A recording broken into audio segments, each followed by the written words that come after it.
Hola, hola, ¿cómo están? Pueden tomar su lugar. Hoy nos salen los jóvenes, entonces estoy viendo ahí mis bolitas de jóvenes y ahí los quiero ver bien chido. Nos salen los jóvenes, van a estar con su pastor bien contentos. Amén. El día de hoy me tocó predicar y de verdad me emocionó predicar el día de hoy. ¿Sabes? Porque hoy es el domingo de resurrección y creo que es un día muy importante, muy importante. El día de hoy en el mundo se está celebrando tres acontecimientos,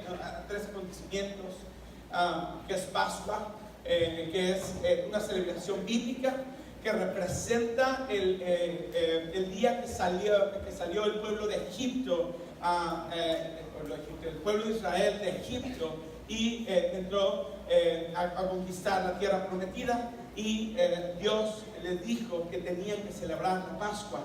También se está celebrando en el mundo cristiano la resurrección de Cristo. Aun cuando no sabemos la fecha específica, lo único que sabemos es que Cristo murió antes de que se celebrara la Pascua. Es por eso que Cristo lo crucificaron y cuanto antes lo bajaron de la cruz. ¿Por qué? Porque no podían, de acuerdo a la celebración de Pascua, nadie puede tocar algo muerto durante las fechas de Pascua. Entonces, 3 días antes de que se empezara a celebrar la Pascua, Cristo resucitó, y el día de hoy se está celebrando, y también se está celebrando en los otros países, digamos, como Países Bajos, porque no solo es de una zona, sino países musulmanes y hindús, se celebran a la diosa de la fertilidad. Y digo, es una nota importante, la festividad, se me traba la lengua y ustedes están acostumbrados, pero bueno. La festividad de los huevos de Pascua no es ¿cómo se llama? De los judíos, sino es una festividad para esta diosa de la fertilidad. Es por eso que se ponen huevos, pero bueno, es solo un comentario y no estoy satanizando nada. El día de hoy voy a estar predicando acerca de asombrado. Repite después de mí, asombrado. Otra vez, asombrado. Y hoy voy a estar tocando acerca de 3 puntos que quiero dejar muy bien en claro. Número 1, mi condición. Y repite después de mí, mi condición. Otra vez, mi condición. Otra vez, fuerte, mi condición. Número 2, su acto. Otra vez, su acto. Otra vez, su acto. Y número 3, mi actitud. Otra vez, fuerte, mi actitud. Y ahorita vamos a estar viendo un video que quería ponerles este video porque se trata de Jonathan Edwards. Jonathan Edwards es uno de los historiadores, teólogos, predicadores, que tiene uno de los mensajes más poderosos, y te lo dejo de tarea, y eso es tarea. Te metas a Google y pongas en el buscador el libro que se llama Pecadores en manos de un Dios airado. Es un libro que tiene 40-50 hojas, pero es un libro que, wow, o sea, va a caer sobre tu vida y está gratis. Es el sermón más famoso después del Sermón del Monte que se tiene dentro de los cristianos. Este sermón habla acerca del precio de Cristo en la cruz. Entonces, vamos a estar viendo este video y vamos a continuar con la prédica, por favor. Pongan atención, gracias. El famoso sermón tuvo un inicio, pero nunca se pudo concluir, por las reacciones que causó. El 8 de julio de 1741, en Enfield, Connecticut, en ese momento una colonia británica, en medio de una reunión se escucharon gritos, llantos y alaridos, como nunca antes se habían oído en esta fría y tranquila población. El alboroto venía de la apacible congregación del pueblo mientras participaban del culto que dirigía un predicador invitado llamado Jonathan Edwards. El sermón se había titulado Pecadores en las manos de un Dios airado.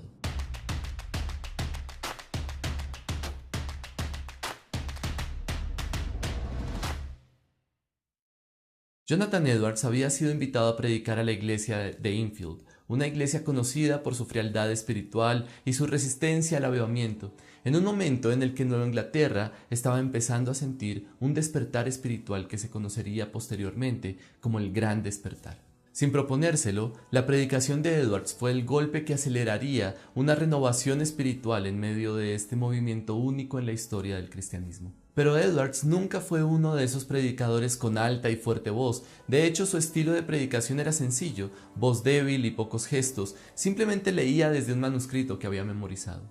Tampoco era la primera vez que Edwards predicaba este sermón. Ya lo había hecho en su propia congregación en Northampton, Massachusetts, con un efecto desconocido. Según la tradición, Edwards ni siquiera fue el predicador que debía exponer el sermón ese día. Él era un suplente. Además de todo, el auditorio era difícil. Las personas que asistían al servicio no mostraban ningún interés en particular. No había un ambiente de expectativa ni de solemnidad, ni siquiera prestaban atención discreta o educada. Pero entonces Edwards comenzó a predicar. No sabemos exactamente cómo lo hizo, no sabemos qué estilo utilizó, su tono exacto de voz o cualquier idea que tengamos de su técnica. Solo tenemos evidencias a partir de algunos informes de ese día. Después de leer a los presentes el pasaje de Deuteronomio 32-35, Edwards hizo 4 observaciones iniciales sobre los incrédulos mencionados en el pasaje. Que los israelitas estuvieron siempre expuestos a la destrucción, que estuvieron siempre expuestos a una rápida destrucción repentina, que estuvieron expuestos a caer por su propio peso, y que la razón por la cual no habían caído era porque el tiempo señalado por Dios no había llegado. Siguiendo el método exegético puritano, antes de buscar aplicar la palabra a la congregación, Edwards primeramente estudia el pasaje bíblico con el fin de llegar a su médula doctrinal. Edwards encontró que la verdad central de este pasaje era que no hay otra cosa que mantenga a los hombres impíos fuera del infierno en todo momento más que la pura voluntad de Dios. Enseguida, Edwards se enfoca en encontrar las verdades del Evangelio en el pasaje a través de 10 observaciones para finalmente aplicar a la vida de los oyentes en 4 puntos. En el desarrollo del sermón, Edwards empezó a acumular progresivamente ilustraciones sobre los horrores del infierno y la justicia de Dios, lo que empezó poco a poco a causar gritos de terror al escuchar la gráfica descripción de la condenación que experimentarían los malvados. Edwards predicó: el diablo está listo para arremeter contra ellos y tomarlos como suyos en el preciso instante que Dios se lo permita. Le pertenecen a Él, posee sus almas y están bajo su dominio. Las Escrituras los presentan como su posesión. Los demonios los vigilan, siempre están a su lado. Los están esperando como leones hambrientos y codiciosos que ven su presa y esperan tenerla, pero por el momento se retiene. Si Dios retira su mano que los detiene, arremeterían sobre sus pobres almas. La serpiente antigua los ansía. El infierno abre su amplia boca para recibirlos, y si Dios lo permitiera, serían rápidamente tragados y perdidos. Las descripciones eran tan vívidas y gráficas que la gente sentía que el suelo podía abrirse en cualquier momento y tragárselos hacia las profundidades del abismo y del fuego eterno. Tu iniquidad te hace pesado como el plomo y te haría caer con gran peso y presión hacia el infierno. Y si Dios te soltara, te hundirías inmediatamente, cayendo velozmente en el abismo sin fondo. Y tu buena salud, el hecho de que te cuides y los medios usados para tu subsistencia y toda tu justicia y rectitud no tiene ninguna influencia para sostenerte e impedir que caigas al infierno. Para Edwards, una de las cosas más amorosas que podía hacer era advertirle a las personas del peligro de no tener a Cristo y su justicia recibida por la fe. Toda tu justicia y rectitud no tiene ninguna influencia para sostenerte e impedir que caigas al infierno, tal como una tela de araña no puede detener una roca al caer. Dios te mantiene sobre el abismo del infierno, muy parecido a como uno sujeta a un insecto repugnante sobre el fuego. Es solo por eso y ninguna otra cosa que no te fuiste al infierno anoche, que pudiste despertar una vez más en este mundo después de haber cerrado tus ojos para dormir, y no hay ninguna otra razón sino la mano de Dios por la cual no has caído en el infierno desde que te levantaste esta mañana. Edwards no pudo culminar su predicación aquel día. Los gritos de terror de las personas que lo escuchaban no lo dejaron concluir, mientras clamaban: ¿qué debo hacer para ser salvo? El plan de Edwards era finalizar su sermón mostrando el consuelo del Evangelio. Irónicamente, sus oyentes no lo dejaron llegar a ese punto. Con todo, este sermón, tal vez el más famoso de la historia de la Iglesia, es usado como un supuesto ejemplo de la predicación terrorífica calvinista del Gran Despertar, y como una muestra de frialdad de Edwards, casi al borde del sadismo en relación a la justicia de Dios. Pero es importante conocer el contexto. Las predicaciones sobre el infierno eran muy comunes durante ese tiempo, así que lo que hizo que el sermón de Edwards fuera impactante no fue que predicara sobre el infierno, sino cómo predicaba sobre el infierno. Edwards estaba más interesado en mostrar la gloria de Dios y la necesidad del pecador de experimentar esa gloria a través de Cristo.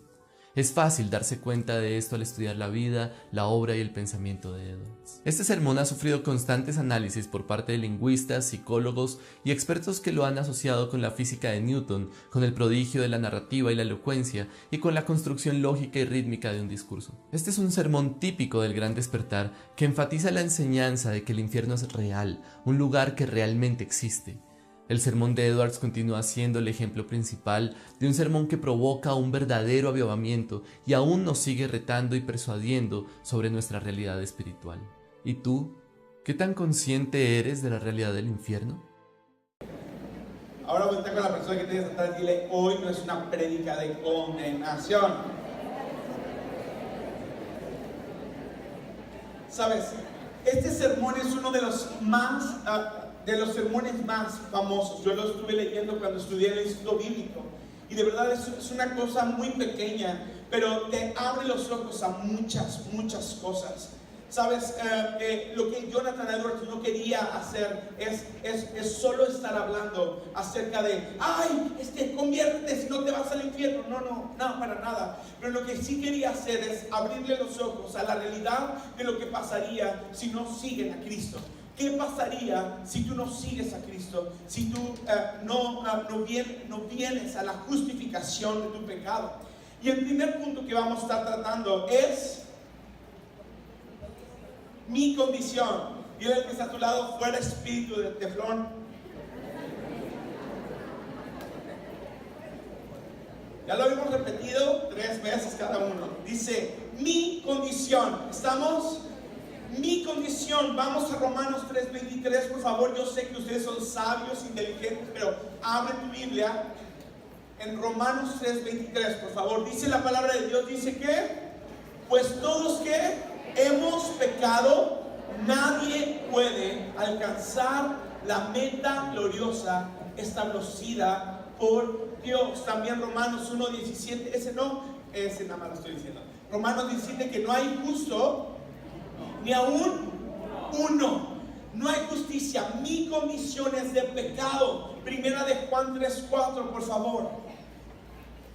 Dice, todo aquel que comete pecado, dice, todo aquel que comete pecado infringe también la ley, pues el pecado es infracción de la ley. Vamos a Salmos 5:4 y dejamos al último la versión amplificada. Dice, porque tú no eres un Dios que se complace en la maldad. El malo no habitará junto a ti. Los insensatos no estarán delante de tus ojos. Aborreces a todos los que hacen iniquidad. Destruirás a los que hablan mentira, al hombre sanguinario y engañador abominará Jehová.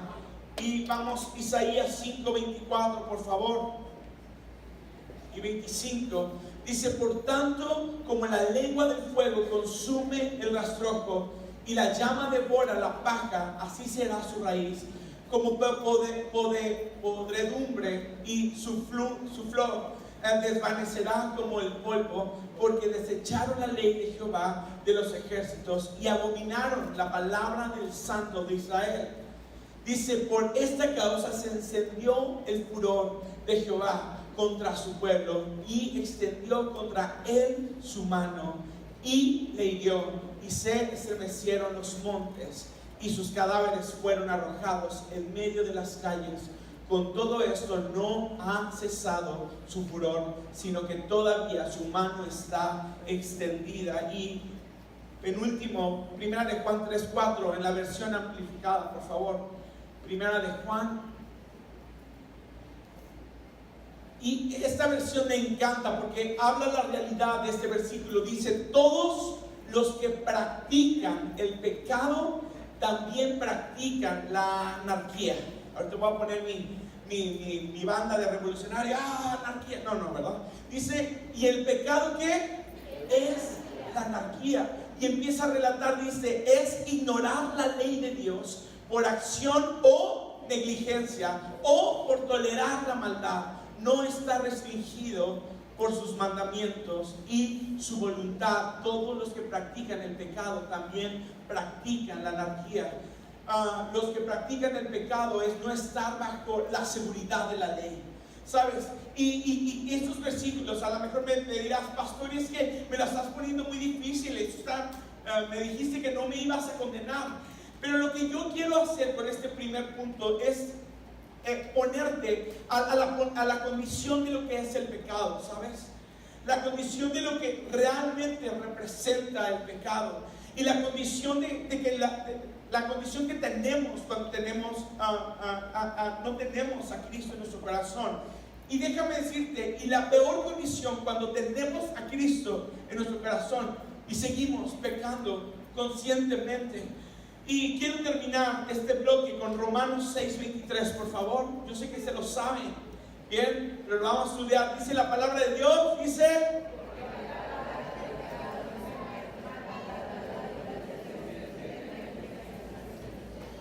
otra vez todos juntos, porque no lo leímos todos juntos. Dice la palabra de Dios, dice: ¿por qué? Mas dádiva de Dios en vida eterna en Cristo Jesús, Señor nuestro. Hay una ley del reino, y quiero dejártela muy clara. El pecado hace que la ira de Dios se encienda. ¿Sabes? El pecado hace que la ira de Dios se encienda. ¿Sabes? Porque Dios es un Dios de amor. ¿Sabes? Dios es un Dios de besos y de abrazos. Es un Dios de gracia, es un Dios de misericordia. Pero también es un Dios justo, es un Dios santo, es un Dios que siempre va a buscar la verdad, y su palabra es verdad. Pero algo que déjame dejarte en claro, y no quiero poner un bloque sobre tu espalda y decir y condenarte, pero quiero que entendamos cuál es la realidad de lo que es mi condición. Mi condición es de pecado. Y mi condición es de que la ira de Dios sea encendida. Mi condición es de que cada vez que yo peco, la ira y la santidad y la justicia de Dios dice que la paga del pecado es. Y sabes, la palabra griega para muerte en este versículo no solo habla de una condición espiritual y física, pero también está hablando acerca de una muerte infernal. O sea, habla de infierno, porque la paga del pecado es muerte en el infierno. Porque esa es la paga que tiene nuestro pecado. ¿Sabes? La ley dice: si yo cometo esto, me va a pasar esto. ¿Por qué? Porque esa es la ley que es establecida. Si yo robo, tengo 5 años de prisión. Es la ley. Lo mismo con mi pecado, ¿sabes? Mi condición de pecado dice que mi pecado debe de recibir una sentencia ¿de qué? De muerte. De muerte. ¿Sabes? Mi cuestión pecaminosa le dice a la santidad de Dios: ¡hey! ¡Muerte! ¡Muerte! Y eso es lo que trataba de hacer Jonathan Edwards. ¿Sabes? De decir: ¡hey! Entienda la realidad de lo que es el infierno. ¿Sabes? La misericordia de Dios es tan grande que Él está esperando el momento en el cual tú digas: sí, voy a aceptarlo. O que pidas perdón. O que te arrepientas de las cosas que tú haces. ¿Sabes? Porque en cualquier momento Dios podría abrir la tierra y mandarnos al infierno. Porque esa es su voluntad, es su soberanía. Porque Él hace lo que Él quiere. Pero en su misericordia, Él espera que el ser humano pueda tomar una decisión de arrepentimiento y de búsqueda de Dios. Porque mi condición, mi naturaleza de pecado hace que yo peque. Pablo decía, lo que yo quiero hacer, no hago. Y lo que no quiero hacer es lo que hago. ¿Sabes quién lo estaba diciendo? Pablo, el apóstol, el que sanaba, el que le embarraban los trapos y los llevaban los enfermos y sanaban. Pablo, el que fue martirizado, sí, Pablo, porque Pablo tenía una condición de pecado, porque su cuerpo le decía que quería pecar y su espíritu decía no, y calma, tranquilízate. Pero mi condición de pecado hace que yo merezca la muerte. Esa es tu condición y esa es mi condición. Cada vez que yo peco, hago que la ira de Dios sea encendida. Cada vez que yo peco, hago que la justicia de Dios diga muerte. Porque la paga del pecado es muerte. Mas hemos sido destituidos de la presencia de Dios. ¿Sabes por qué? Por el pecado. Esa es mi condición. Ahora, lo que yo no quiero decirte es que te quedes con la condición en la cual tú tienes, porque yo sé que aquí todos somos hijos de Dios, y si no, hoy yo sé que va a haber muchos que van a ser hijos de Dios el día de hoy, pero no es solamente para los que no son o para los que son hijos, ¿sabes? Es para todos. Porque cuando yo entiendo cuál es mi condición, y el saber que aun cuando yo soy pastor, aun cuando yo soy líder de alabanza, aun cuando yo estoy en varios ministerios, yo tengo la condición de pecado, y que mi pecado siempre va a gritar muerte, sentencia, justicia. Te pregunto a ti, ¿por qué crees que Dios en el Antiguo Testamento creó una ley o los 10 mandamientos? ¿Sabes por qué? Para que entendieras tu condición. ¿Sabes? La ley de los 10 mandamientos es la revelación de la santidad de Dios. La ley, los 10 mandamientos es para que tú entiendas que justo no hay ni uno solo. Los 10 mandamientos es para que entiendas que ni siquiera puedes cumplir 10 reglas. 10. No te estoy poniendo Levíticos y Deuteronomios y Números. No. 10 mandamientos. Y esa es mi condición de pecado. No puedo. Esa es la realidad. Número 2. Dile al que está a tu lado, tranquilo, ya viene lo. Respira profundo. Su acto. Y con esto quiero que puedes poner la versión amplificada del Romanos 3:23, por favor. Dice la palabra de Dios, lo leemos todos juntos, dice, porque ¿qué? La paga del pecado, ¿qué? Es la muerte. Otra vez, vamos todos juntos. Esa no la tienes en tu Biblia, solo aquí dice la palabra de Dios, dice, porque la paga del pecado es la muerte. Pero aquí viene lo bueno. Dile que está a tu lado, aquí viene lo bueno. Tranquilo. Dice, pero el don gratuito de Dios, y wow, me encanta esta versión, dice, es decir, su extraordinario y su abrumador don de gracia para los creyentes es la vida eterna en Cristo Jesús. Pero el don gratuito de Dios, es decir, su extraordinario y abrumador don de gracia para los creyentes.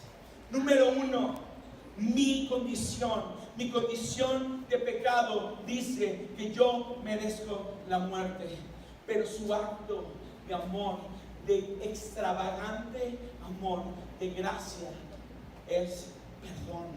Pero sabes, no solo es un un regalo o un perdón nada más.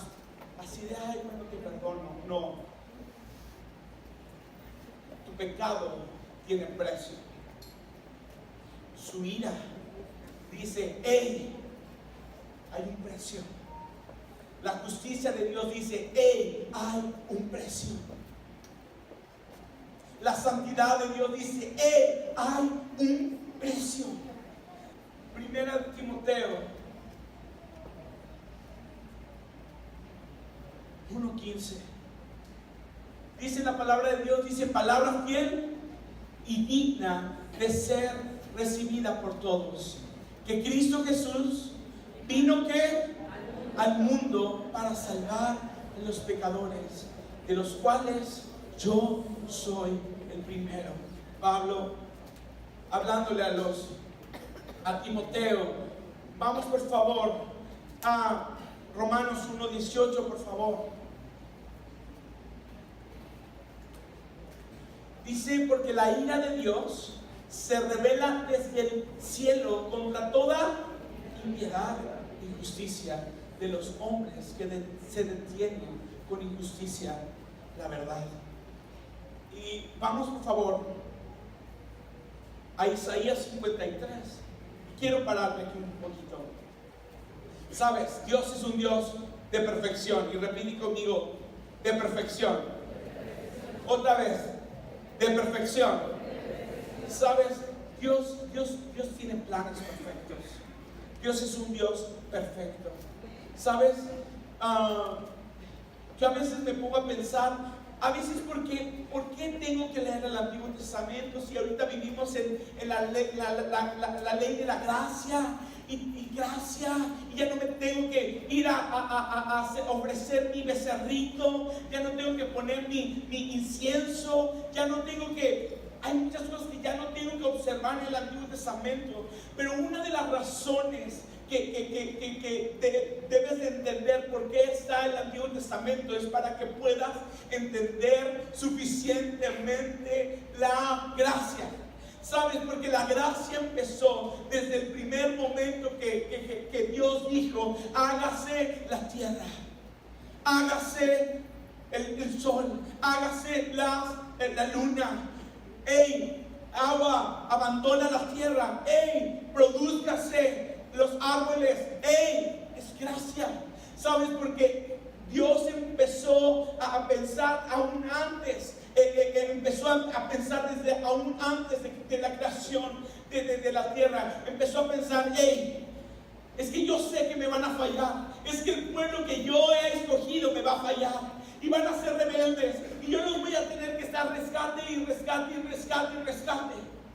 Pero va a haber un día donde un día va a venir mi hijo. Y va a venir el momento de redención. Y va a ser un día glorioso. Y va a ser un día donde no solo van a ser para mi pueblo escogido, sino va a haber salvación para todo aquel que en él crea y lo reciba como su Salvador. ¿Sabes? Por eso Dios tuvo que esperar y tuvo que aguantar los tiempos específicos. ¿Sabes?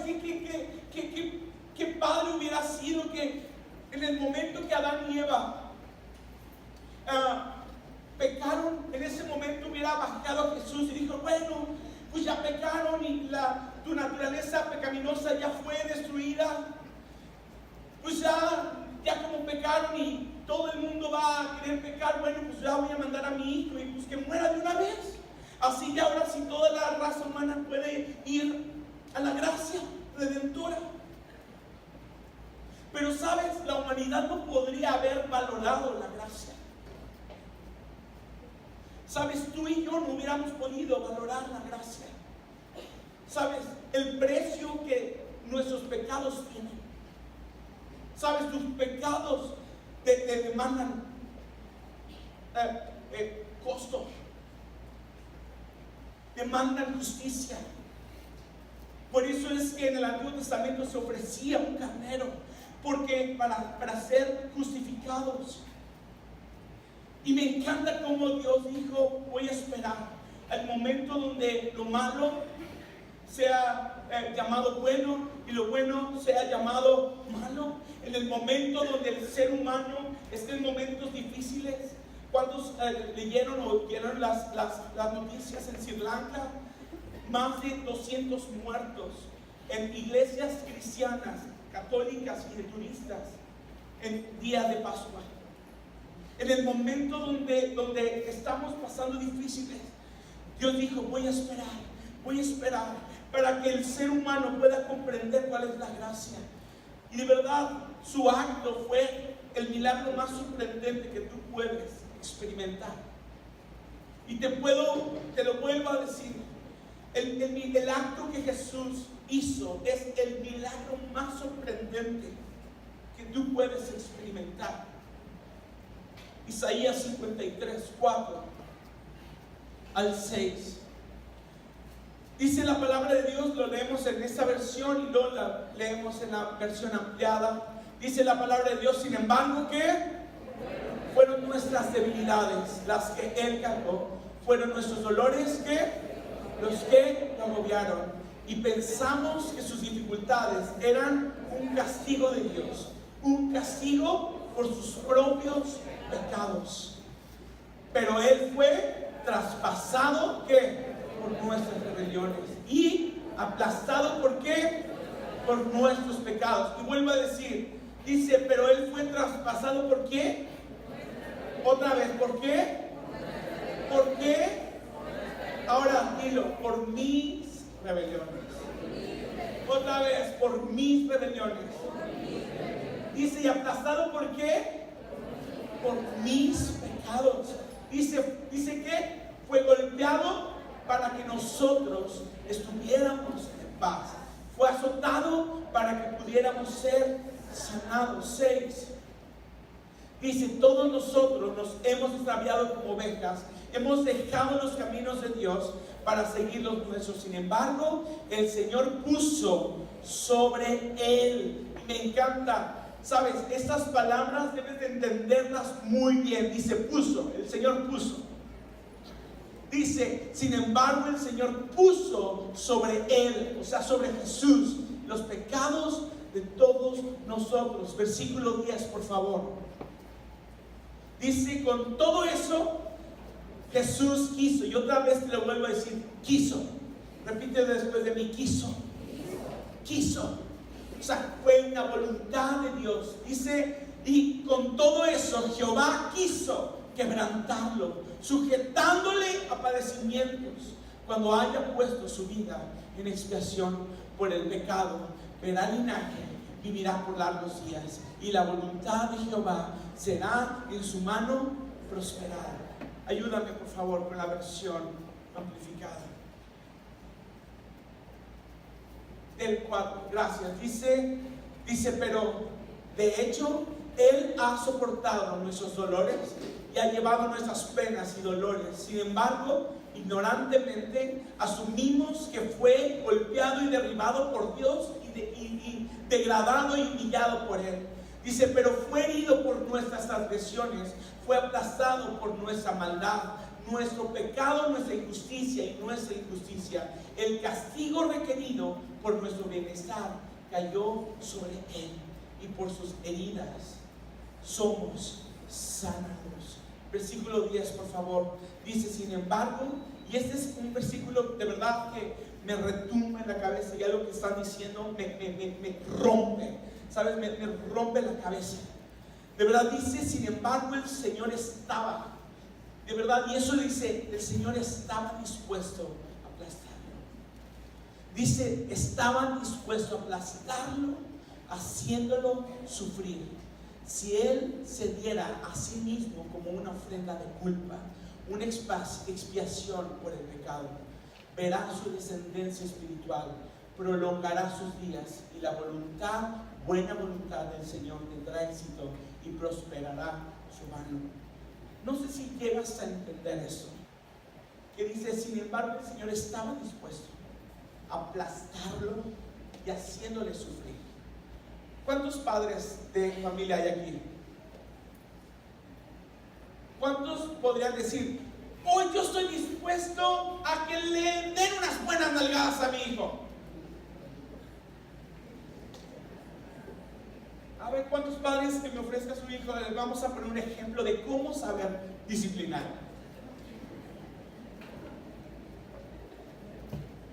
Yo no tengo la experiencia de ser padre, pero algo que pasó, que una vez, no voy a decir nombres, pero uno de mis hermanos, cuando estaba aprendiendo eso de la disciplina, un día tuvo que disciplinar a una de mis sobrinas y terminó disciplinando y luego se salió y empezó a llorar. Es que no puedo, me duele. Porque aún de otra manera, aún cuando la disciplina es amor y es acercarlo a Dios, la disciplina es dolorosa. Pero esas palabras me revientan, ¿sabes? Porque dice el Señor estaba dispuesto a aplazarlo. ¿Y sabes de quién habla? Dios poniendo a disposición, ¿sabes para quién? Para aplazar a quién? A Jesús. Ahora, yo no me imagino un padre decir, hey, estoy dispuesto a que lo maten. Sí, aplástenlo. Esta en la versión Reina Valera dice, transfigurado fue por mis pecados. Transfigurado. ¿Y sabes qué entiendes que es transfigurado? O sea, que no se le veía su rostro de tanto golpe que tenía. Herido por mis transgresiones, marcas de los látigos, escopetazos que le aventaron a Jesús. Dice que Dios estaba dispuesto. Yo no puedo entender una mente de un padre que está dispuesto a que a su único hijo, su primogénito, sea martirizado por una bola de pecadoras que somos nosotros. Pero mi primera conclusión es, déjame decirte, ese era el precio de tu pecado.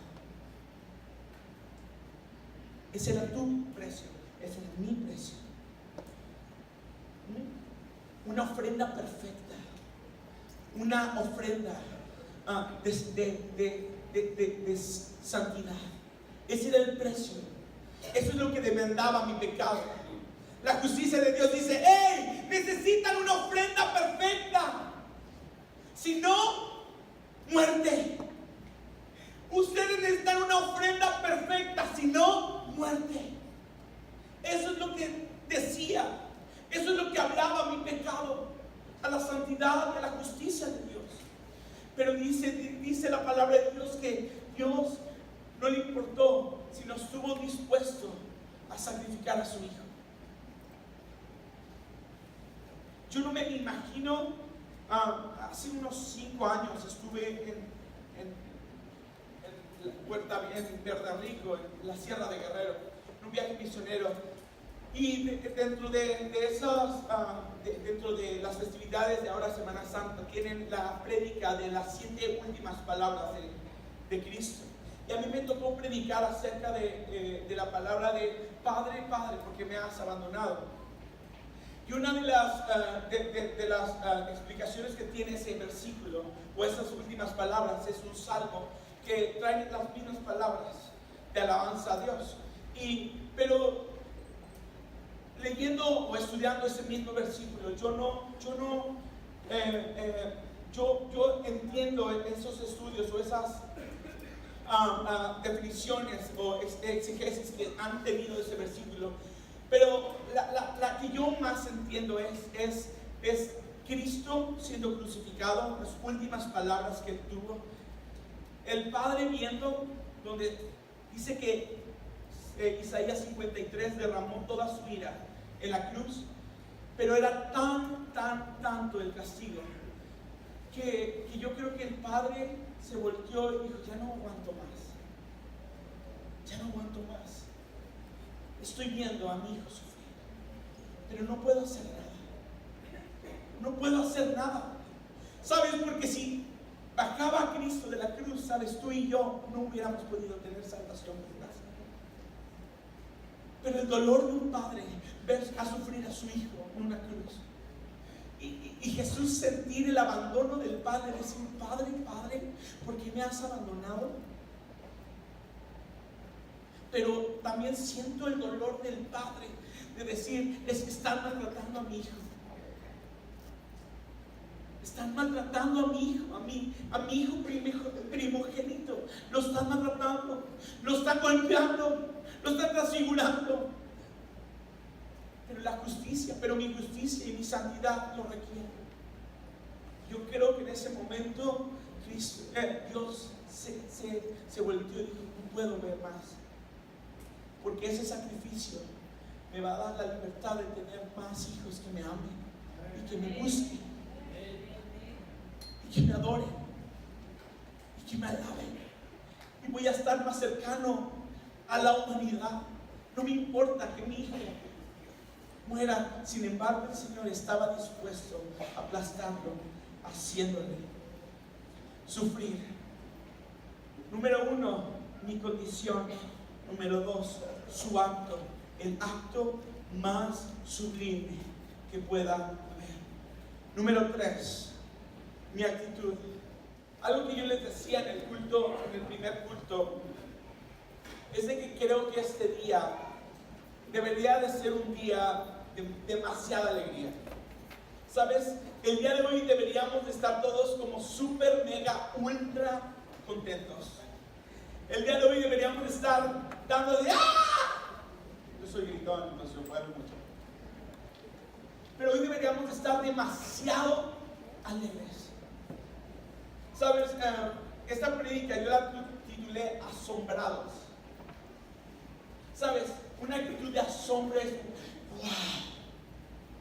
Yo que soy la persona más pecadora del mundo, Cristo bajó aquí y me salvó y pagó por mis pecados, y la ira de Dios fue derramada en él, y ahora ya no hay más condenación para los que creen en Cristo, y ahora puedo ser salvo.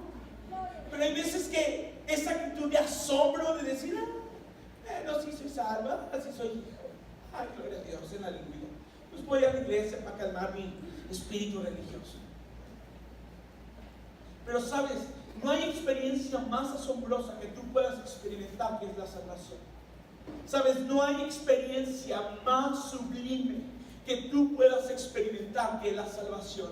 No hay un milagro más sorprendente que puedas experimentar tú, que tu eternidad pueda ser transformada de muerte a vida, de infierno a estar en la presencia de Dios. No hay cosa más sorprendente que yo pueda vivir que estar en la presencia de Dios todos los días de mi vida y habitar donde Él mora, en donde está Él.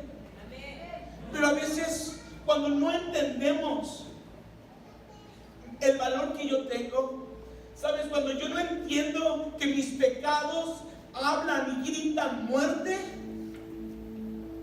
cuando yo no entiendo la condición de lo que yo tengo, y cuando no estoy asombrado por lo que Él hizo por mí, lo que el Padre sacrificó y lo que Cristo sufrió por mí, ¿sabes? Ese espíritu de asombro, ¿sabes? Ese espíritu de decir ¡wow!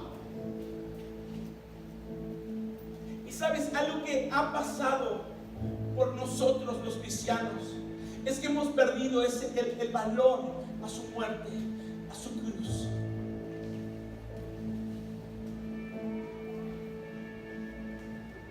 Por eso Pablo decía, es que he estimado todas las cosas como basura. ¿Sabes para qué? Para alcanzar a Cristo. Porque entendía que aun cuando Pablo era esto, varón de varones, persona rica y acomodada, estudioso, iba a ser el presidente de la Cámara de Diputados y Senadores del pueblo judío, del Sanedrín. Dice, he estimado todas las cosas como pérdida para ganarme a Cristo, porque entendía la condición de pecado que él antes tenía y que ahora por su gracia,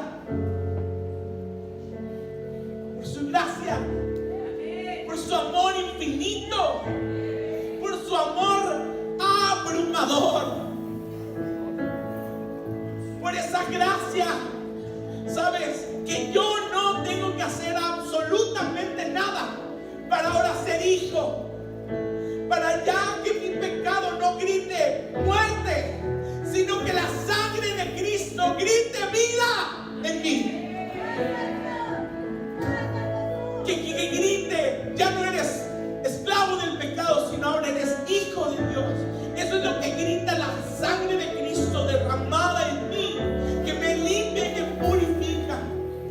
Sabes, muchas veces caemos en un sentido que no estamos asombrados y decimos: ay, es que porque Dios no me hace esto, ay, es que porque Dios no me da eso, ay, porque Dios no cumple el milagro en mí, ay, porque Dios no hace esto, porque Dios no hace el otro, y perdemos el asombro de ser salvos.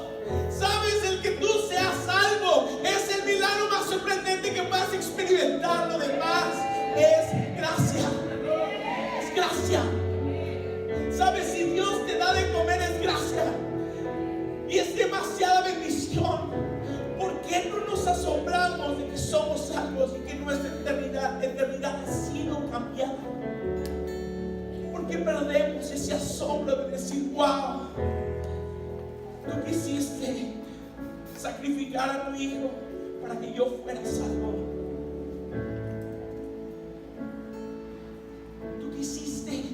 Tú lo quisiste, estaba en tus fibras, tú quisiste derramar toda tu ira en Cristo. ¿Cuál debe de ser mi actitud? Mi actitud debe de ser asombro. Romanos 8, 31 al 37 dice la palabra de Dios: ¿qué pues diremos esto? Si Dios es por nosotros, ¿quién contra nosotros?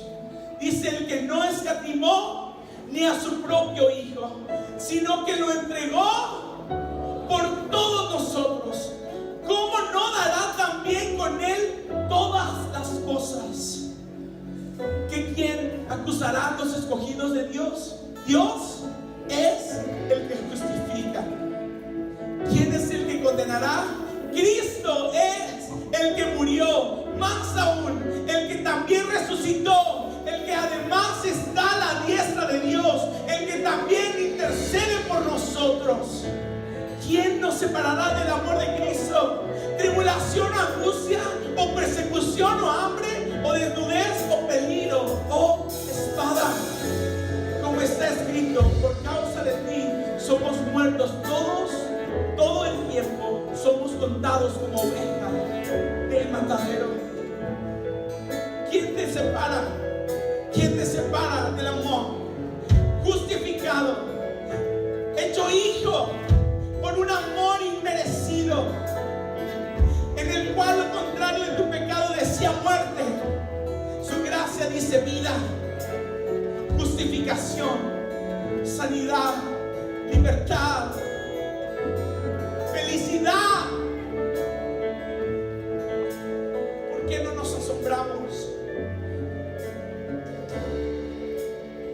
La noche estaba escribiendo y quería concluir con una frase. Todos los días tengo que tener una actitud de asombro. Y repite conmigo: todos los días. Otra vez, todos los días.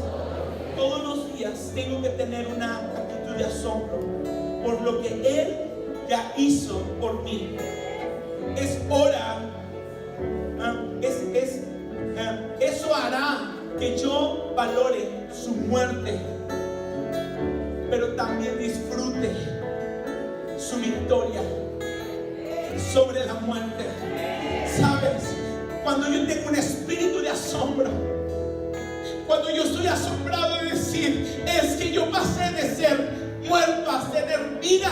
Cuando yo digo: ¡wow!